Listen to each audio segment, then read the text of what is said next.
5, 6, 4, 2, 9, 8, 3, 1.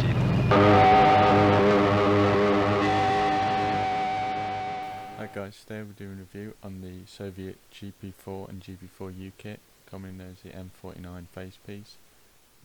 Cheers for watching and hope you enjoy.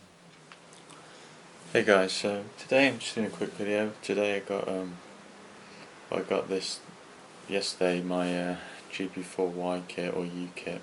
Cyrillic Y is actually U in English. Like I said, hopefully this video, be pretty useful to anyone, because there's quite a few people that are still confused between the differences of the GP-4 and the GP-4U kits. So straight away, the original M.49 face pieces, which is the mask for and the designation for both masks of the later and newer types, older and newer types, sorry.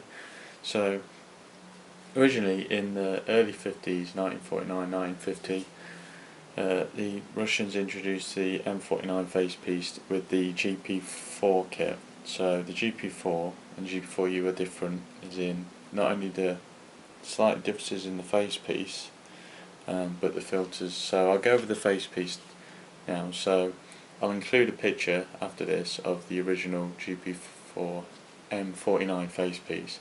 And the main difference is that the mask itself is pretty much the same, except the filter, the filter and the hose on the original is a shorter rubber hose, and the back of the original M.49 GP-4 has a rubberized head harness, whereas the later ones, which I'll show you, has just a plain strap system as the harness. And other than slight differences in the filter, that is literally the only difference between the two.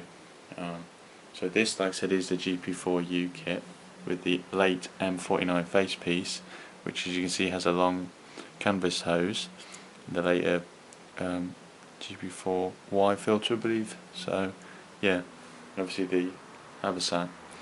Now, interestingly, these masks don't even I can't take standard NM anti-fogging outserts, because inside, which I'll show you, there's no ring to keep them in place. So what they would issue is a KN pen, like anti-fogging pencil that they put on.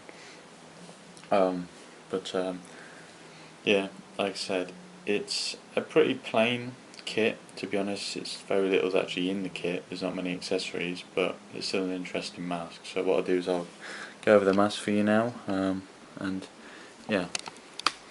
So first off, with the mask, as you can see, it's not much different. So like I said, to the original, I'll take off the hose, filter, sorry. Get to that in a minute. So you can see the face piece itself, fairly basic, to be honest, nothing too special. On the side you've got a size 1, so that's a size small, I believe. And on this side, another size 1 marking. And here you have machine number 57. I think it's Yugoslav. I can't remember, if not I'll just add, but made in 1967, you see there. Like I said, the assembly is held just the metal wire and tape, which is fairly common, the XL valve port, and the, again, canvas hose, pretty standard. Like I said, on the back of the mask, as you can see, it has the later, that's the harness, that is literally the harness. So it has like a kind of just like a strapped harness, which is fairly strange. I'll show you inside the mask actually. So inside it's very basic.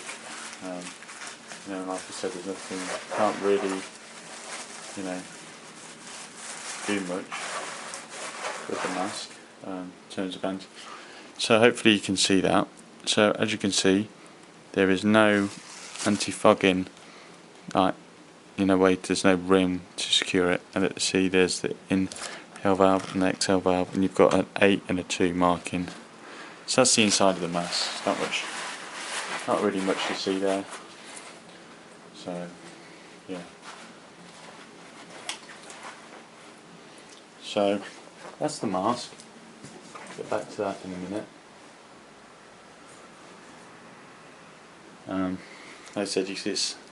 I put some tissue paper in it to keep the face form stuff. So this is the GP4 filter, as you can see here, with the, if I can focus the camera on that. There you go. 6150. I believe that might be the date is 1961. The top, there's a few markings there. Still somewhat sealed, as you can see. At the bottom there's a filter plug. That's really, these are likely contain asbestos. Like I said, if end of the day, if you're worried about wearing any old filters, whether it be Soviet, whatever country, just don't wear it. It's as simple as I'll do a video all about filters and safety, but to keep this plain and short, just don't wear them unless. Don't wear them if you're worried. As long as it's not leaking, you'll be fine. But anyway, regardless. So I'll quickly move on to the Haversack. Talk a bit about the Haversack as well. So I believe I think there is another version of this Haversack. I'm not too sure, but it's just a very simple bag. In some ways, similar to the MDA Russian PDFD child respirators, MDA face pieces. So just a single button, to shut the Haversack. Not really much. There's a little marking on the top there, and then inside it's very basic. Like I said, there's just one. I don't know if you can see that. There's one big pocket on the left. On the right, there is a compartment for where you saw the filter. As you can see, hopefully you can see that there is, you're not going to be able to see it, I don't think, but as you can see here, there is two pieces of wood at the end, so that is so that the filter can sit on top of the wood, so it doesn't, the bottom of the bag doesn't close up against the intake of the filter, so it doesn't suffocate you, so to speak. The only other small compartment is in between, which would have the anti-dimming pencil, which mine didn't come with, but they're fairly common. Anything like I said, that's just the cap for the filter. But yeah, that's pretty much it. There's also a waist strap on the sides, secure it to your waist. That's literally it. Obviously it has the shoulder strap. Obviously standard, you can adjust it with two buckles. That's it. That honestly is a carry. It's nothing too special. You see there's a one marking just there. You can see that. So yeah, like I said, there's nothing really else to say about this kit, because there's nothing that spectacular about this mask. They're fairly common in a lot of Russian games, Ukrainian and Russian, so European games like Stalker series. There's in Stalker mods the Snork, which is one of the mutants from the zone in Chernobyl. They wear a modified version of the GP-4 M.49 base piece, and a few of the mods for Stalker. I think it might be in Metro, I'm not too sure, probably is. Like I said, it's a fairly common mask. You can pick them up quite easy for about £20–30. I paid about 30 for all this, which is fair price. It's somewhat complete and in really good condition, so I'm happy with that.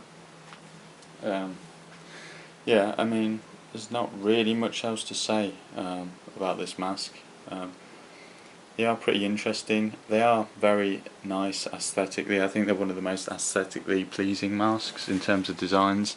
It's simplistic, but it looks really cool, especially in the green rubber. So, like I said, there's not really much else to say.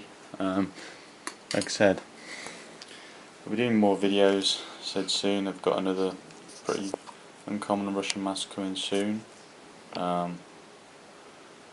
Yeah, I mean, that's it for now.